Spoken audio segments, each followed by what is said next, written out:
Welcome back to the Carlson Cards podcast, where we interview a new collector every single week to learn more about their collection and the cards and memories that they are passionate about. This week's episode is a phenomenal one. Our collector today has a ton of amazing cards that tie very directly to fond memories he has with his family and just from growing up as a sports fan. This includes Joe Montana autographs, Superfractors of favorite players, and pretty much everything in between. I hope you enjoyed today's episode, and if you do, be sure to share with a friend or two. And don't forget to hit follow, hit subscribe, whatever your buttons are in front of you. Now let's kick it over to the conversation. Hello, everyone, and welcome to episode 22 of the Carlson Cards podcast. We have on today a very special man by the name of Tim, who is a very, very big 49ers fan and also likes a lot of the same cards that I do in terms of, kind of that early 2000s later on and of course earlier as well. So I want to get Tim on here. There's a lot of topics to touch on, one of which I think will be really exciting is kind of, his love for two specific parallels that are kind of interesting and similar in a way, but also not. So Tim, I just want to thank you for hopping on, and how have you been? Thank you for having me, Austin. I'm very excited to be on.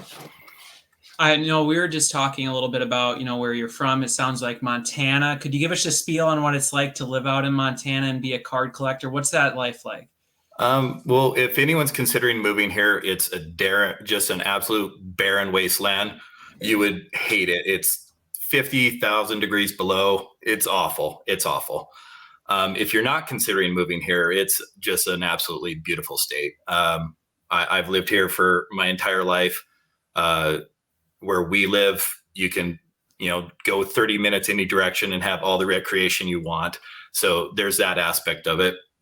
Card wise, it's not so amazing right where I live. We've had a card shop here off and on most of my life. But there are parts of the state, Missoula, Bozeman, Kalispell. So kind of the more populated portions of our state that have fantastic card shops, specifically Missoula. They have an amazing card shop there, Zootown Sports Cards, and they do card shows there that they've really kind of got kicked off and running for the whole state. And now we have other card shows that I think have been pulling a lot of inspiration for how Jason and Hillary do theirs. And it's been nice. It's been nice to see that there are other people in this state, because sometimes you feel completely alone in the collecting, but there's quite a few of us here. So no part of your journey, and if anyone were to look at your page on Instagram, you're immediately greeted with, it's your page and also your son's. You both collect together. So do you guys, is that something you shared together? Is the card shows, that sort of thing? Like, did you grow up with it and now you're like, hey, come on, let's go do this together, that kind of thing? What's that been like? Well, so he kind of stumbled into it on his own, which couldn't please me more. That it was just totally random. So anyone with small kids would know that they love their iPads and they love YouTube. And some of the stuff they find on there is just absolutely bizarre for them to watch. And I remember as my son was really young, he'd find videos of people playing with Matchbox cars, and he'd just watch them play with Matchbox cars. So I'm like, you got a whole case of them, go play with them. But he'd prefer to watch the video. And what happened is maybe when he was 7, 8 years old, he found on his own, he found sports card breaks on YouTube. And that's kind of how he got interested into it. And then that kind of led me into say, well, gosh, I have a bunch of these cards that I would love to show you, which, kind of kicked it all back off for us. What were those cards that you ended up showing him? Were they from a childhood collection, that sort of thing? Yeah. So my childhood collection, so I would have started around 87, 88. My first card was an 87 Topps Joe Montana. A friend of mine had given me. That's not a bad one to have to start with. Even typically it's the baseball that's worth junk, and that's a pretty good card to have held on to. Yeah, I think certainly maybe not the condition that I treated my cards as a child. Like most of my cards, they went in my back pocket and I showed people. So most of the cards that I showed him, they would have been that's Topps era, nothing super fancy. I collected until maybe 93. And amazingly enough, there was a couple driving forces that kind of caused me to get out of collecting.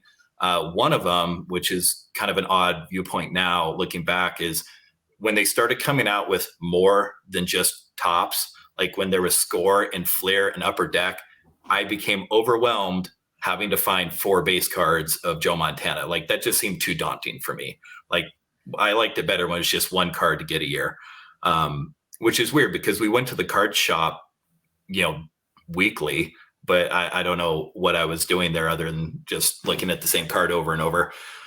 So that was one thing that kind of put me out. Plus, one of the last things I ever bought was an Upper Deck Griffey rookie, and it was thefted out of my room that year. Oh. And I was just done. Like, I had saved up. I would have been maybe 13, 14 years old, and I saved up for months of summer jobs to go buy that card. And when it got lifted, like, it just deflated me. I stopped collecting after that.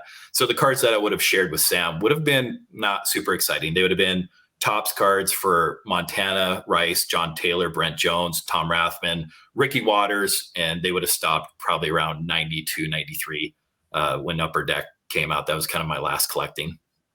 So when you got back in and your son, it sounds like, again, kind of, pulled you in through finding the breaks from starting with Matchbox cars to breaks. I mean, that's quite the journey there. I'm sure I'd be curious what he found in between. That's interesting. But he pulled you in, and then, I'm sure you came into a totally different hobby experience, I'd have to imagine, assuming this was 3, 4, 5 years ago. What were the initial thoughts? How did you dive into this whole thing? Overwhelmed, absolutely overwhelmed.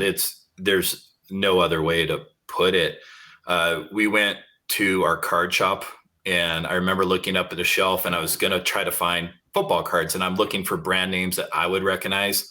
And all I'm seeing is I would go in one week, and I remember the very first box I saw was 2017 is when we would have gone in, and it was Vertex, which I think was a one and done product. I'm not sure. Kind of a cool base card, right? It's like a base, like very white colored card. Very white. Right? Yep. Very white, and had just like a gold V maybe in the middle of the top center.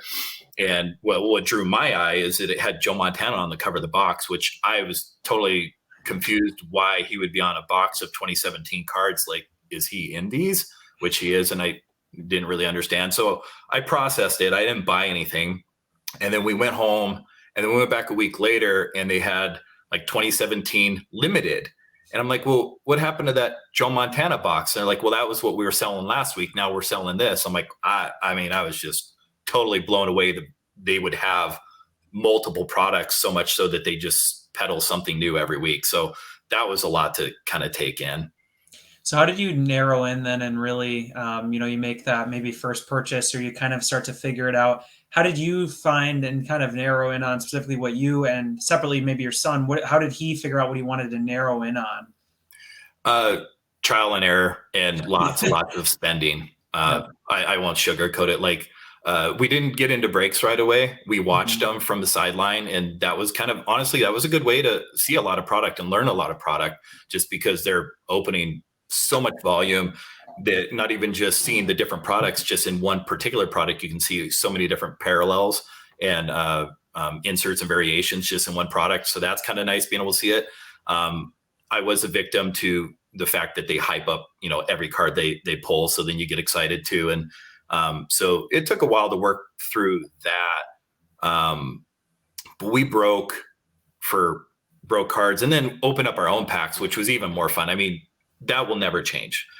For a kid, being able to open up a box of cards is absolutely magical. And I still chase that high of not knowing. It's Christmas every single time.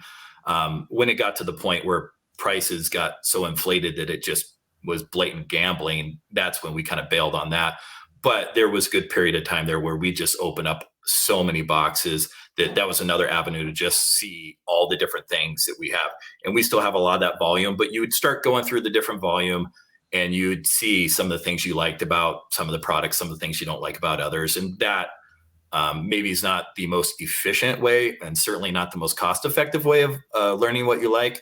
But that was our path. That was what we did. And you're still here. Something worked. Instagram saved me. Yeah. I mean, that was really? It.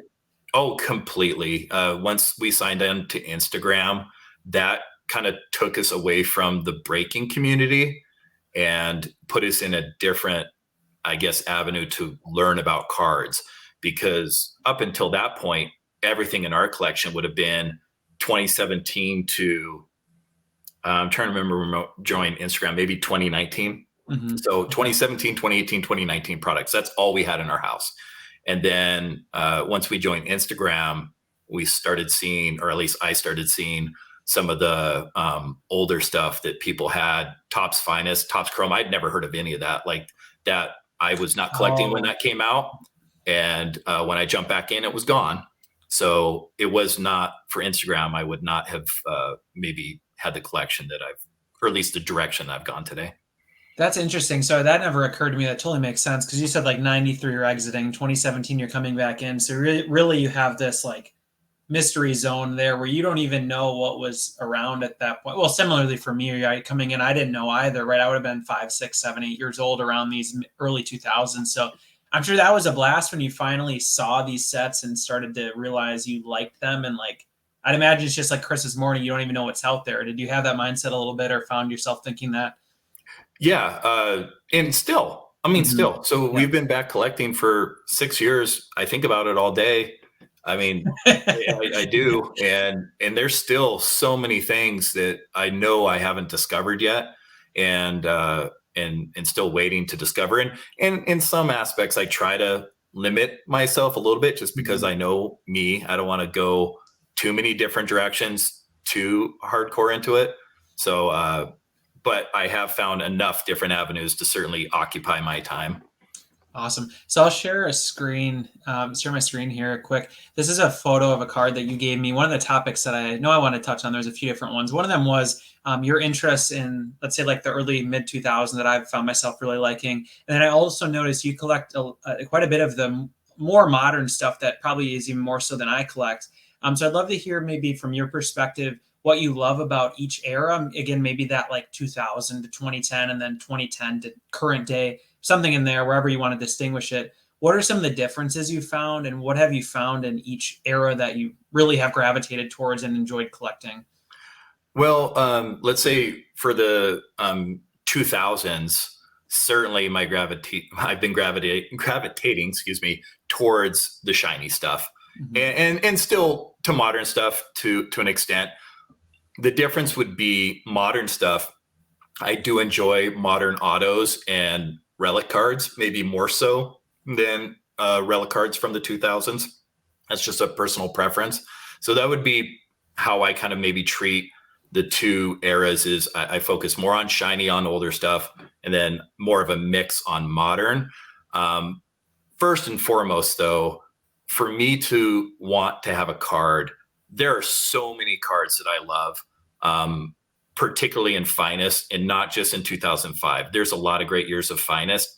However, there needs to be a player that I collect in it. And unfortunately, there's some years like 06 Finest, you're not going to see much of that on my page. And people that will build up 06 Finest is the best year. I will agree with that 100%. I just don't have a particular player that I can target there. So I kind of stay out of it. Lucky for me, 05 Finest has two players that I heavily collect, Frank Gore and Alex Smith. And I guess I'm throwing out 06, even though Vernon Davis is in that in his rookie year. But I guess the difference for me is what I really gravitate towards these shiny cards are just a true card. I don't prefer to have one with sticker autos on there. And unfortunately, Alex Smith in 05 Finest, they're just auto cards. There's no non-sticker, non-auto cards like you see with Frank Gore. So Frank Gore is my guy for 05. And then for 06, I do have a beautiful Vernon Davis Superfractor. But I'll admit, like every time I look at it, my eye is immediately drawn to a sticker auto, because all of his 06 Finest cards are also auto cards, which I don't know why. I think the correlation is all their top early draft picks, premium draft picks like Aaron Rodgers and stuff like that, they got sticker autoed. Maybe they were thinking that was what people would like. That's what I was going to say. It's funny because they probably felt like that was a big premium. And then for us, like, I'm a similar mindset to you, where I would much rather have the non-auto than a sticker auto. But I don't know. It's funny how that evolution changes over time. It changed completely for me, because one of the first times I encountered the two variations in one product was 2018 Prism. We used to buy Prism for my son to rip, because that was a cheap product. Not so much anymore. But in 2018, that was the cheaper product. You could get a box for maybe under $100, and it had 20 packs in it. So, kids could open up a bunch of that. And I remember we opened up, and it was a Lamar Jackson camo card. So I think they're numbered to 25. And I think we sleeved it and maybe threw in a top loader, maybe an album. I think it sat on his bed, like not protected for a long time, because I didn't know anything about these colored variations or the short prints being valuable to people. And I always thought that the sticker autos were the way to go, because who would want a non-auto card when you can have an auto? But somewhere in my journey, that's totally flipped in my brain that I too prefer no auto at all or a non-card. Can you put your finger on why that is? Because I really can't. I don't know if it's something about the, like, I don't know, you just wish it was the on card or something. I don't know. It's just like something about it. And with these shiny ones, it wouldn't even be on card. I would prefer, even if the auto was on card, because sometimes people do that in person autos. Oh yeah, it drives me insane. You see it out of 10 online, and then it's like, oh, 2 of the copies got in-person autoed on it. It's like, oh, why did you do that? Brutal, absolutely brutal. Rob Gronkowski, you see that a lot. For some reason, Rob Gronkowski, you see that a lot. I don't know why. Yeah, that comes up in our group conversations all the time. Like, there are a lot of people that are big time for it. That's great. I would much rather they did in-person autos on a card that was numbered to 99. It kills me when you see it on a short print, a 101 to 10. But to each their own. You can't tell someone else how to collect. So could you tell me a little bit more about maybe some of the players you like to collect, and where do you, so I understand that you gravitate towards Niners. I'd imagine you're obviously a big fan. But I know some of these guys, like Frank Gore, likely, I would assume Hall of Famer here coming up. I would assume and hope so, right? But like Alex Smith, for instance, might be more, one of the Hall of Very Good type guys, where he's a great player, but he probably won't make it to the Hall of Fame. So do you find yourself that like affecting who or like your interest in collecting, or do you really say, no, you know what, this was a guy who had a great career for my team, so I'm just going to collect it. I love this guy, so I'm going to collect it. If I can pin a moment to a player, that's enough usually. Like if they've had a good moment, and that's it for Alex Smith and Vernon Davis for me, is best day of our lives. Absolute best day of our lives was that division playoff game against the Saints in 2011. And, that was a day, and I've talked about it on my page. That was a day where we had spent that entire year. I had a newborn child. My dad was terminally ill. It was just a lot going on in life. And that 2011 49er team was so special to me. If you recall, Alex had a very tumultuous career up until that, when Harbaugh took over, and he wasn't even on the roster at the beginning of the year. He was down visiting the Dolphins, maybe going to go there.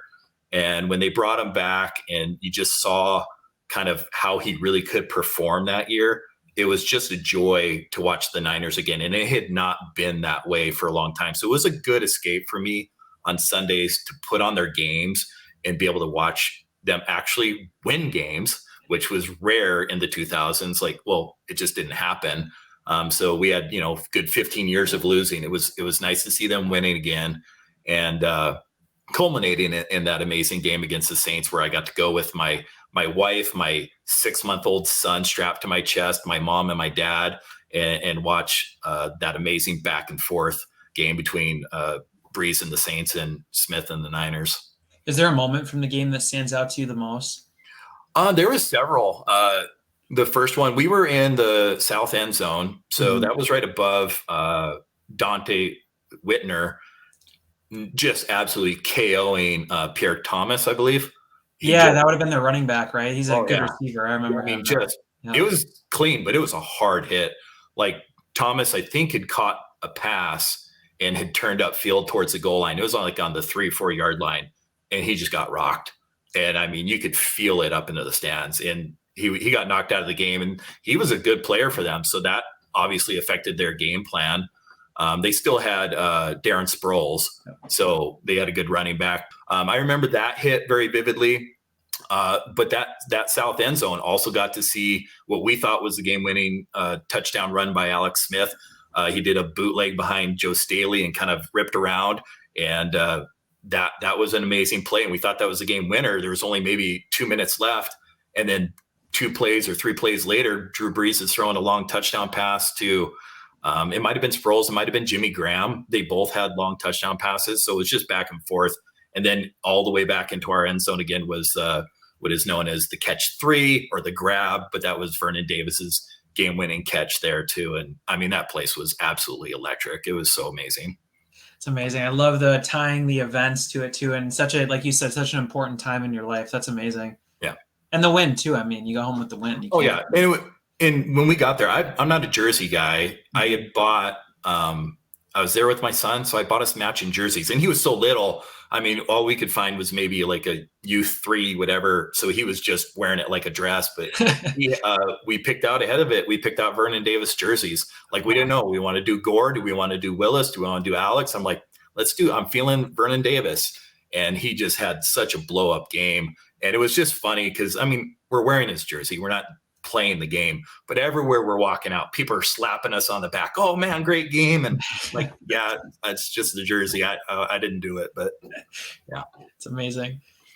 So next section here I want to touch on here, Tim, was something that I noticed from your page and I thought would be a fun topic. I know Brett Stacking Slabs going through right now, and if you guys haven't checked out his podcast, jump over there. He's been going through some really cool parallels and kind of spending a whole episode on this. I'm not trying to steal his thunder here, but when I look at your page, the parallels thing came into my head as in like, wow, there's 2 that really resonate here seemingly with your page, right? It's a lot of these, I see Superfractors popping out.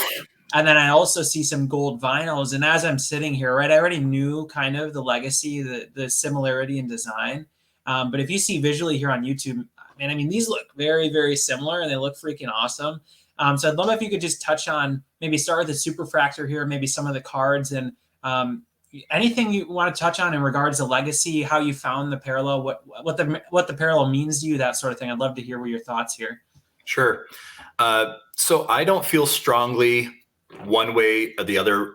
If there was an argument on what is better, Superfractor versus gold vinyl, I'm sure people would probably pick Superfractor just because it's a 101 and there's 5 gold vinyls. For Prism, that is, there's plenty of gold vinyl. There are 101s as well for other products. Look wise, between the 2, I don't have a preference.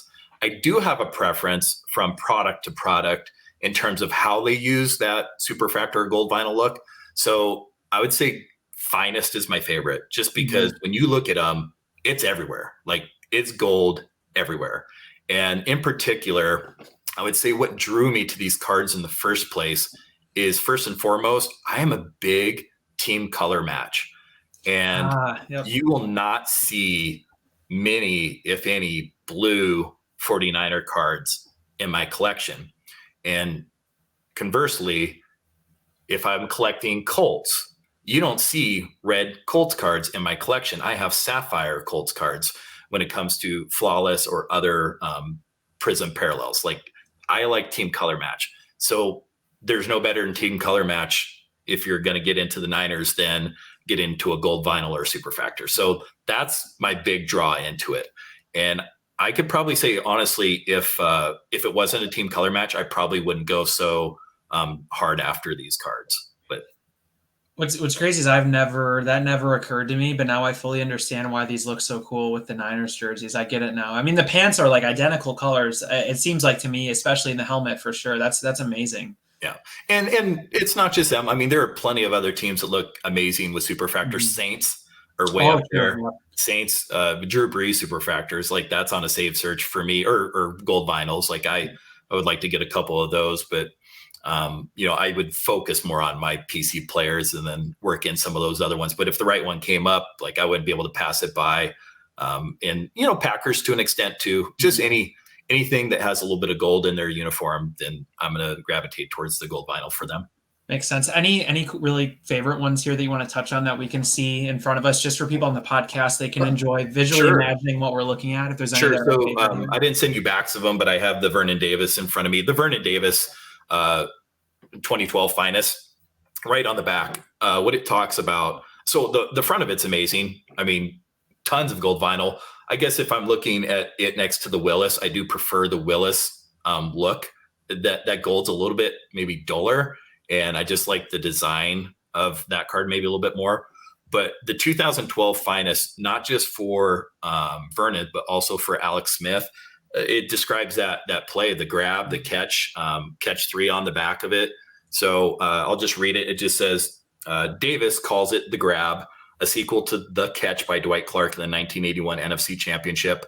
Vernon was his ultra-dramatic, leaping 14-yard touchdown grab from Alex Smith toss that decided the team's divisional playoff game against the Saints, 36-32 with 9 seconds to go.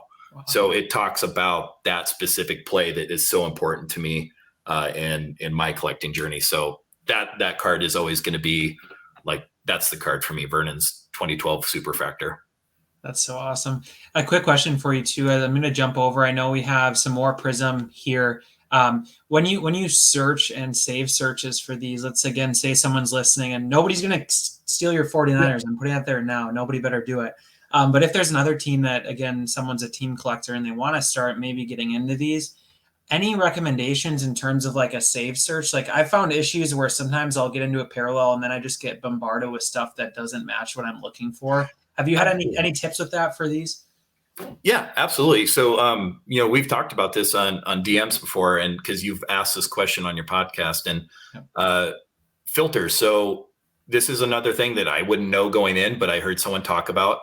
So if you're trying to find Prism Gold Vinyls, so I have multiple searches.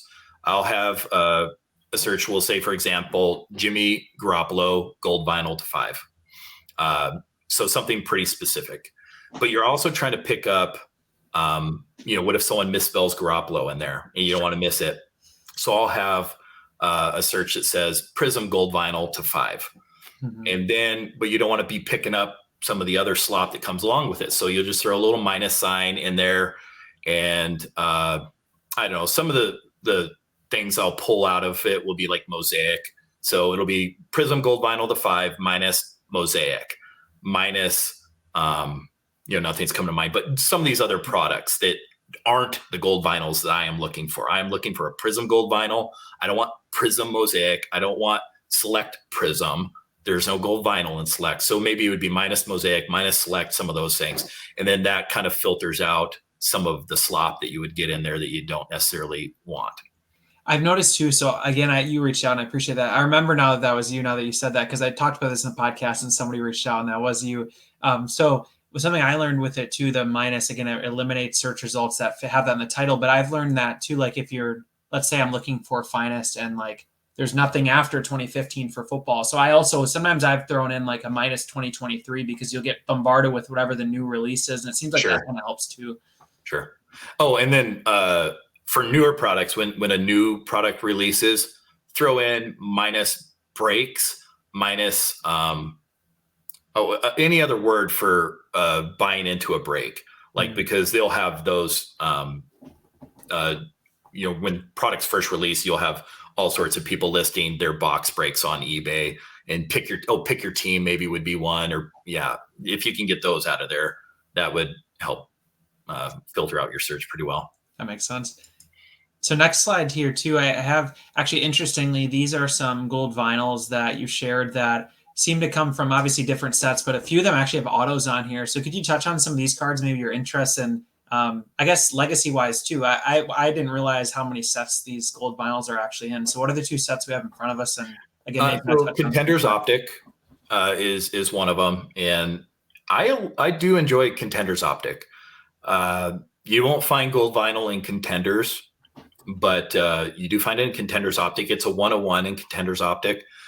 One of the things I mentioned before that I really like between Superfractors Gold Vinyls, my preference would be as much gold as you can get on the card as possible. And you get that with Contenders Optic. Like there's a lot of gold on there. So I do enjoy that. And then Spectra is the other one. And there's a couple inserts in there that don't have maybe as much. I guess that Montana insert with the auto doesn't. But same thing. Just it has a crap load of gold vinyl on there. So I like the look of those. I will all of these point out they're all on card autos, so that was big for me as well. The Alex Smith Contenders, the rookie ticket, that was one of you'll have these moments where you're like, oh God, if I could get this card, I'll never need another Alex Smith card again. And that was probably the case with this Alex Smith rookie ticket because, again, I could not stand his finest rookies Like, I don't like the sticker autos on them. I don't like the look at all. They don't have any color to them. So there was no rookie cards for him that I particularly gravitated towards. So when Contenders Optic did these kind of throwback rookie tickets, and I've seen some for, I think Peyton Manning maybe has one. Oh, wow. There's a couple really cool ones out there. Frank Gore has one. I would love to pry away from another collector who happens to be here in Montana, and I know where it's at, but he has it paired up with Patrick Willis, who also has one. So there's some pretty cool 49ers on that checklist, but that rookie ticket's a really cool card. It's awesome. Never heard of that, but so they basically, a certain year here, they went back and remade the design and made a gold vinyl version or parallel here. Well, Panini's not going to miss out on an opportunity to sell a card. I mean, if they're selling 2015 cards, which I believe this is 2015, if they're selling a 2015 card and Alex can't be in it in a Niners gear because he's on the Chiefs at that time, they're going to come out with a way to get him to a Niner fan. They're going to create a card. So they've been, let's say, creative in ways of adding extra avenues for people to chase in their products. Yeah, like you discovered with the Joe Montana on the box when you walk in the door and you're like, what's going on here? yeah, he shouldn't be in there. It's 2017. He shouldn't be in there. But what else are they going to do to get an old man like me back into collecting? They're going to throw his face on there so that I get interested. And second time I've said this, but clearly it worked. Again, look at this collection. Yeah. Oh, I'm a total mark. Yeah. That's amazing. So I guess final quick note I want to ask on with this. So just off maybe the hints you've dropped a little bit, I'd have to imagine we're fairly similar in terms of like almost, I guess I describe myself as a pretty addictive personality. When I have something I'm into, I think about it all the time. I'm really all in on it, which has been cards for me for obviously a few years here now. So how do you stay limited? How do you not go and buy every single card? Like, let's say these gold vinyls, are you picking up every 49ers guy that comes up, or are you truly saying those ones that mean something to you, like you mentioned? Both. Well, I would pick up just about any 49er in a gold vinyl for the right price. Yep. So there are a lot of runs that I have or sets that I'm building that players that maybe I don't necessarily collect will find their way into because they're part of that set. Gold vinyls, there's no way I'm gonna be able to get all the gold vinyls to a run. Like, not going to happen financially, not going to happen just in being able to find them. So that's not the goal here. The goal is when one pops up and the price is realistic for me, then I go for it. And quite a few of these, they popped up in our 49er group on maybe Facebook page or on Instagram. So the Montana auto on the top right, I think it's illustrious. That one was in the 49er group. The Jerry Rice was also in the 49er group.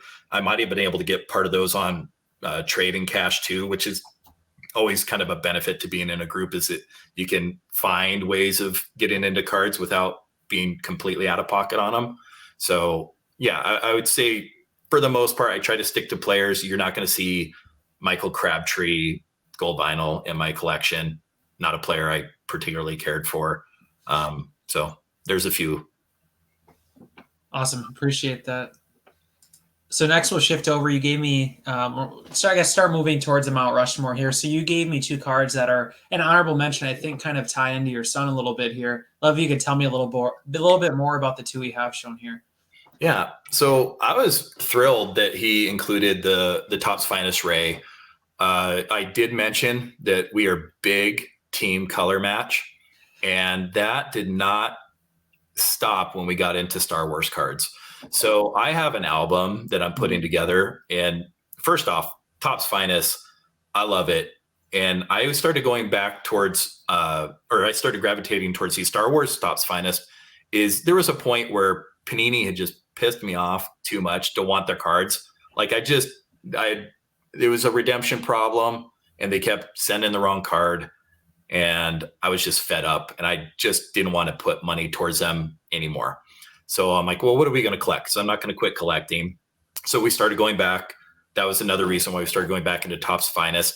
But to get into more modern stuff to keep my son interested, we started finding Star Wars for it. It was just a really nice, timely release.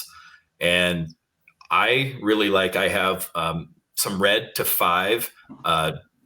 Let's say I have Darth Vader, and the Emperor, and I think I have Count Dooku or whatever. Like I have a few of those. So they're red because that kind of matches their maybe persona. The And Sith then I color have match. That's the Sith color match. match. So I have green for all the Jedis.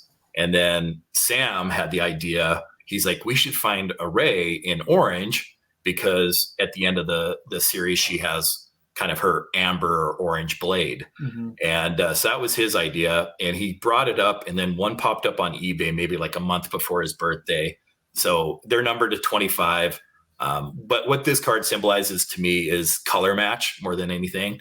And then just a product we love and Topps finest. So he picked that, and I thought it was pretty cool to include. That's amazing. Yeah, we don't get to talk about Star Wars every day on this one, and I'm a big Star Wars fan, but I never get to talk about it, so this is good. Yeah, and that was another. I said, well, what can we throw on there that's maybe a little bit different than what we have on our page all the time? Although this card is on our page when we posted after his birthday. Yeah, well, it flows well with your page because it's orange, so it looks like it's just another Niners player when you glimpse by it. You don't even notice. Yeah, yeah. And then the other one. So this is a nice way of maybe the Jeter. So this was in a gift bag. We had not completely quit breaks yet. And by we, I mean my son wasn't in breaks. I was doing breaks, and I had hit this in a all Jeter Topps Transcendent box. What we hit was a VIP party ticket. That's kind of one of the big things to hit in the box. And what it is it was a party where we got to meet and greet with Jeter, to be determined when and where. Well, we hit it in 2019, in the fall of 2019, and then COVID hit. So they postponed that party for a year and a half. And at any rate, by the time it all ended up happening, they called us or they emailed us maybe like 2 weeks before the party and said, all right, the party's in 2 weeks. It's in Miami. We live in Montana, and get here. And so we did a lot of kind of finagling with our schedule. We ended up turning it into a family trip. We went down there and did Disney and did all the other stuff. And then the VIP party was supposed to be my wife and I, and she graciously gave her ticket up for Sam to go. So Sam and I went to this Jeter meet and greet, and this card was in his gift bag. To me, it was one of the very cool cards out of there. It's a jersey number. It's 2 of 10. The jersey is a cutout off of his Hall of Fame jersey. I don't know if he wore it at, some sort of Hall of Fame event. Obviously it's not a game worn product, but it is a very cool looking patch. And to me, more what it reminds me of just amazing night with my son and I having dinner with Derek Jeter on second base in the Marlins stadium. Like that doesn't get any better. It was an amazing night. And then he got fist bumps from Jeter. Right when I got up, we had gotten up and my son had to go to the bathroom. You're in the middle of a baseball field. So we had to go out of the baseball field into the stands, find a bathroom, and we come back and they had a station, build your own donut sundae with Krispy Kremes and sundae toppings. So he fills it up. We get over to the table. He sits down and he says, "Oh, Dad, they took our utensils. They took our forks." So I go back over to the sundae station to grab a fork, and I look over, and Jeter's sitting in my spot, chatting Sam up. And then by the time I get back across the field to get there, he gives him a fist bump and he walks off. I missed the whole thing, and everyone's giving me total grief over missing it. And I asked Sam, I'm like, "What did he say?" He's like, "I don't remember." I'm like, "Oh, great." But it was still a very fun night. That sounds like an amazing experience. When you said he got a fist bump, you said he'd go to the bathroom. I was like, okay, so Sam really had to go. There's no bathrooms. He went in the outfield, just took a wet whiz, and then Peter gave him some nucks for having some balls. He should have. I think if he was maybe 2 years younger, he could have pulled it off. He would have been maybe 9 or something at the time. A little too old for that at that point. Yeah. And say when you're like 4 or 5, yeah, buddy, just go. That's funny. Awesome. That sounds like an amazing night. It's cool too. Again, you have all these you just feel it from listening to your stories, how much it ties in with the family. And I think that's the best part about this. That's just amazing. 100%. Sweet. So slide well, slide 6, I can see on my end. It's a 6 photo we're sharing here. So this is the start of your Mount Rushmore. I have 2 photos in front of me. I would love if you could tell me about these 2 cards that are very different, but I think, obviously both very, very important to you. Okay. Well, I feel like I've covered Vernon's card pretty well. So that's the 2012 Finest Superfractor. The one thing I didn't mention is I did see that on someone else's page a year or so before I got it. And I mean, I liked the photo and I sent him a message just how cool the card was. And that was kind of the end of it. And, it was after listening to an episode of Stacking Slabs. And I don't remember the exact theme other than it was just communicating with other collectors and just kind of opening those lines of communication. So the handle is Team Terrell Owens and his name's Brian. And after listening to the episode, I'm like, what do I got to lose? I'm going to message Brian and just see, is this card actually available? And he made it available to me. Like he had known through my page, what a fan I was of Vernon, and I had posted other 12 Finest cards of his. So it was really no pushback for him. He was happy to sell it to me. Coincidentally, his son was about to celebrate a birthday, and Brian had wanted to buy him a dirt bike, I believe. I'm not sure if it was motorized or what, but so yeah, I picked that up from him, and his son got a dirt bike for his birthday. So everyone won. That's a big one. That was that card. The other one, so that's an 81 Topps Joe Montana rookie, and it's personalized and it's signed. That was just done at this year's National. So my family was there. Actually saw you, but we can talk about that. I just missed you by a second. You were talking to Brett and Kyle, and Sam again had to go to the bathroom. You guys were hanging out by the captain's table. So we buzzed by. I kind of waved at Kyle McGrath and then went to the bathroom and came back, and you were walking off. So we'll make up for it this year. Next year. But anyway, so the next day, the entire family went to the show. So that would have been on Friday. Next day, Saturday, Joe was signing. The whole family went to meet up with him. So I guess the things that are important to me about this card. First off, this card was given to me from my dad. Wow. My dad got this for me on my 12th birthday, which happened to be the day the 49ers were boot stomping the Broncos in the Super Bowl. I mean, 55-10, I get this amazing Joe Montana rookie card. It's my birthday. Best day. It was a great day. And it was one of the few cards because at that point I had grown out of carrying around cards in my back pocket that for the most part stayed the same condition as when it was given to me, which wasn't it's probably a PSA 3, but whatever. The personalization on it says all the best and then signed by him. The all the best, the importance of that is when I was maybe 8 or 9, I received a postcard from Joe Montana that said, to Tim, all the best, Joe Montana. My mom's youngest sister was nannying Joe and Jennifer's 2 boys at the time. They didn't have their daughters yet, but she was his kid's nanny. And she had gotten him to sign postcards and mail them out to my cousins and myself. So that's how we began, or at least how I became a 49er fan, was I just got a postcard from someone I had never heard of. I was 8 years old. I didn't watch football, but I got this postcard from him. I knew he was famous. So that went around everywhere with me. And I showed anyone, whether they asked or not, my postcard with the Joe Montana autograph. And so that's what the all the best was. And then the final thing was just being able to spend the day with my family, finally get to meet Joe, which he's nice. They put you in and out. They say, don't meet your heroes. There's not much conversation going on. He signed it and then we kind of were out of his way. But still, I got to be there with my wife and kids, and that was a memorable day. Oh, that's incredible. Do you still have the postcard? Do you have it framed up somewhere? It is in a card saver. Yeah, it's upstairs. It's on my dresser. That's awesome. I'll find a picture of it after this. I'd love to see it. Oh yeah, I don't think I've put it on my page. It is hashed. It's on the front of it. It's the Fisherman's Wharf, and then he signs, the back. And if you look at the front, all it is just white broken paint lines because it was another one that got folded several times into my pocket so that I could show random strangers at the supermarket that I had a Joe Montana autograph.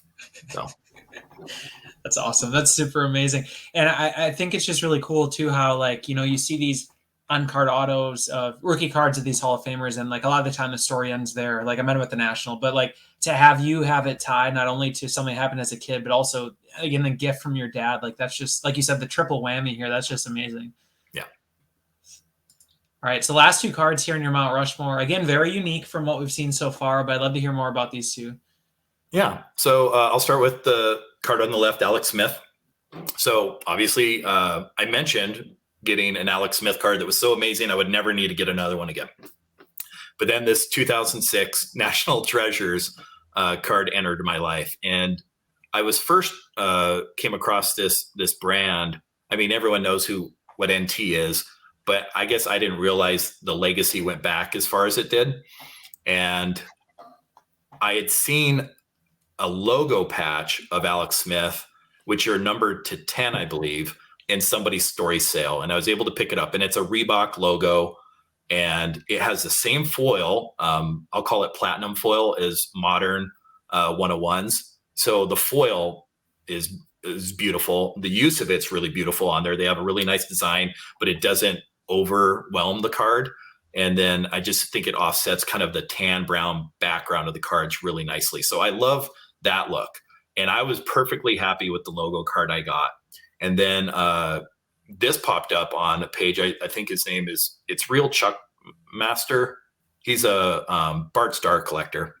He had this card and he made it available. We talked about it. And then ultimately I said, he was just going to put it on eBay. Mm-hmm. And I said, okay, I'll just win it off eBay, because then we know you're getting what you're going to get for it. And because it's tough to price a shield. And so after I won it, I did message him, like, I told you this card was coming to me. I don't know what the final ticker price ended up being, but it's probably half what my bid was. Like, it was coming here. And so yeah, that's just part of it. It's a 2006. He's a rookie in 2005. It's supposedly game worn. So if it was to be game worn, that means it would have been worn during his rookie season, which is pretty cool. And you just don't see a lot of game worn NFL shields, especially in a big PC player of mine available. So I was excited to get it. Did he start from day one? So he had 16 games. So this is one of 16, you'd assume. I don't remember if he started all 16 games. Well, I don't know if he made it all 16 games. He got hurt a lot. He got benched a lot those first 5 years. So I bet he started day one. If not, he probably, I don't know if he started day one. He might have had snaps game one.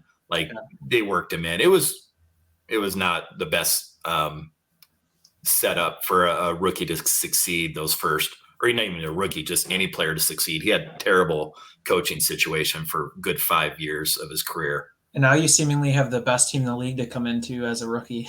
You got the great infrastructure around you and great team. Yeah. Yeah. And I think, as much grief as they get over what they paid to get Trey Lance, I do feel like their logic was sound, is that you're building up a team and other avenues to make it a good situation. And then the who that comes into it maybe isn't as important, so long as the contract is manageable. And so I think them targeting a rookie to get in there is smart, but maybe just not the rookie they planned, which is fine. That's a pleasant surprise. Yeah. So what's the last card we have here? Yeah. So this is a 2015 flawless Ruby Jerry Rice. So this was acquired in a trade with my buddy Josh. I had I think it's 2018 or 2019, the year they did the NFL 100. And I had oh yeah, that film was way more recent than that. I think it's 2018, but I might be. It's one of those 2 years. 2018. I'll say that. People can correct me. Anyway, I had the Joe Montana NFL 100 Gold in that was a tough card to get. I had missed on a couple, and it was like a year and a half before I finally landed one. And they're tough to pry away from people. There's a lot of people building that set, and the golds in particular, even though they're the highest numbered of them, are really sought after. Could you explain what that set is, Tim? Could you explain what that set is, Tim? I realize they did an NFL 100, but you're saying there's like a set they made, an auto set or something? Yeah, so it's out of It's out of Flawless. Okay. 2018 or 2019, whatever the 100-year anniversary was. So they have a particular set. The checklist is, as you would imagine, an NFL 100 checklist to be the top of the top. And being that it's from Flawless, it's all on-card autos. It's just a very highly sought after set. Tom Brady, Mahomes, Montana, Rice, Ray Lewis, any all-timer. Manning's in it. So yeah, anyone you can think of that's a top 100 type player is in this checklist. And way they do it, because they're all on-card autos, is it actually gets released over a few years because not everyone returns their cards fast enough, and they don't do redemptions in Flawless. So maybe they had 25 of the players return them the first year, and then they would mix in, I think the second year, maybe Tomlinson and Lev Bell or someone like that would return their cards. So they keep kind of trickling in over a few years. Anyway, I had the Joe Montana for that. And Josh had the Jerry Rice NFL 100. And honestly, it was a relief to just move that Montana, because that card, I didn't go a week without someone messaging me wanting that card. The DMs, when you own that card, they're just relentless. And the only thing I knew is I wanted the Montana to be paired with the Rice. And my preference was that to be in my collection. However, that wasn't going to work out as it turned out. So the second best was it to be in a friend of mine's collection. So I messaged Josh and said, hey, I want this to go to you.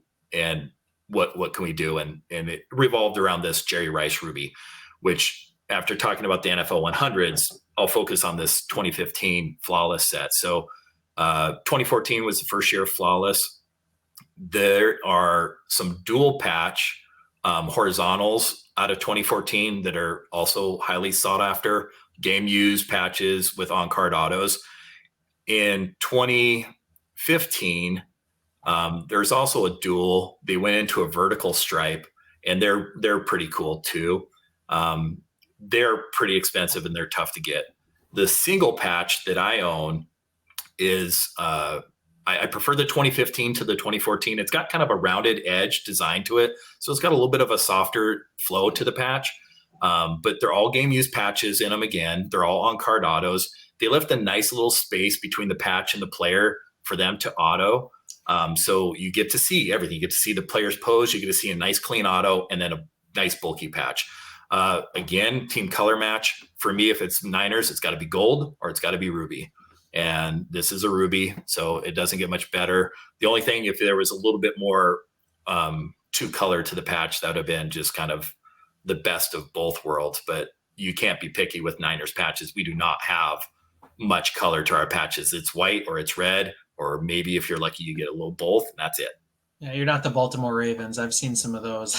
Crazy. Or the Buccaneers, or even my son's team, the Jaguars, like the Jags. They got some pretty sick patches. That makes sense. That's awesome. I appreciate the insight. And like, again, I always like, that's why I like the show, because you learn so much about these different sets that I'd never even considered looking into or learning about. So I appreciate you sharing this. It's awesome and amazing Mount Rushmore too. Yeah. Thank you. So Tim, if you're good with it, we'll end here with kind of a fast fives. These are like five quick questions. I'm sure you've heard the spiel. So first one, let's say again, you're growing up, you're a kid in Montana. I'm not familiar. What is the typical sports team? Like, what is it likely you could have become if not a Niners fan for football? Yeah, if I hadn't received that postcard, I likely would be a Seahawk fan. That would be probably the most common. It's Seahawks, primarily with Broncos and Vikings mixed in. Awesome. And then, so let's say you get to go to a free Niners game for the next 2 years. What team would you want to see them play against? You could bring your whole family to it. You know, you got the seats. Who would you want to see? Well, I'd love to see them play the Jags, so Sam could see his team. And they are playing them this year, but it's all the way down in Florida, so that's not happening. If that was in California, we'd probably figure out a way to get to it. So yeah, the Jags. For Jeter, you make a trip, but for Jags, no. Yeah. Just teasing. That's awesome. So third question, if you could do a meet and greet like you did with Jeter, is there any player, like what would be the top player for you to have that meet and greet? And maybe it's Montana, right? Maybe that's an easy one. But if you factor in what Sam would be interested in, what do you think you two would pick if you molded it over together? Well, there's been a few that I've missed out on. Griffey had done one of the Transcendent ones the year before Jeter, and that would have been really cool because, again, we're a lot of Seattle fans here. but I would say Alex Smith. I would say Alex Smith. I That'd just be awesome. I would like to get to meet him or Vernon and just tell them what an amazing day they helped create for my family and let them know how important that was for us. And so, yeah, either of those two, but probably Alex.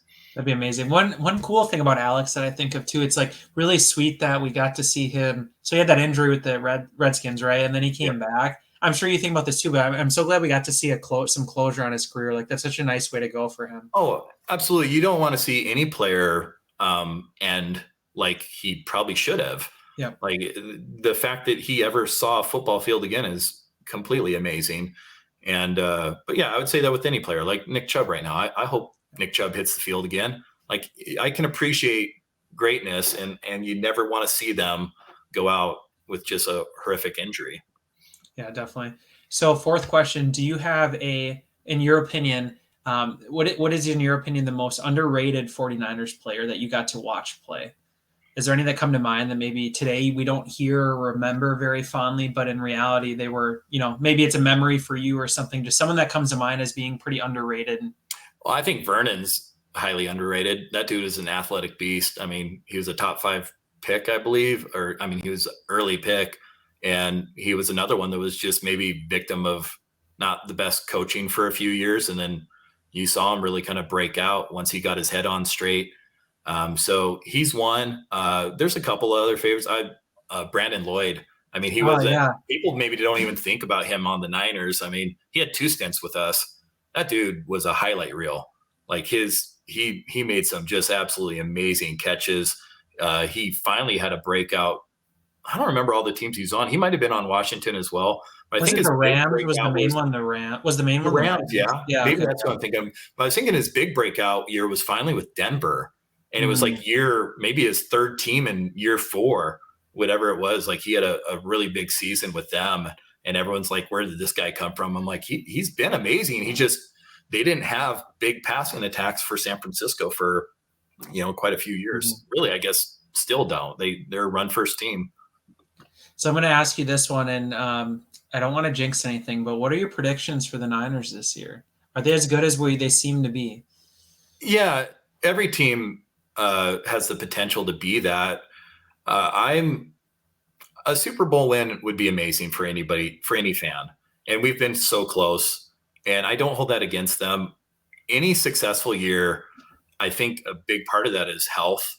They've built their team really well. Like they're a solid team as you get, but will they still be healthy week 18? And I think that's why it's so silly to sit here and predict.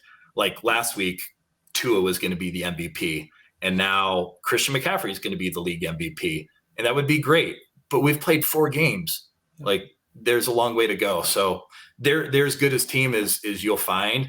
Hopefully they can stay healthy enough and get hot in the playoffs. And yeah, that would be the dream. Beat the Packers, and I would call that a successful season for us if that happens. I'm fine with the San Francisco exit again. Not as bad as some of the other ones we've had. Yeah, I mean, you guys had the Niners in the 90s number. Like there was plenty of years where we couldn't get past you in the 90s, but in my lifetime, man, it's been heartbreaking. I was at that frozen cold game where Kaepernick ran all over him. Yeah, and then I watched, of course, all the other ones. But yeah, that's funny. Yeah. But yeah, a little jest back and forth. It's always good.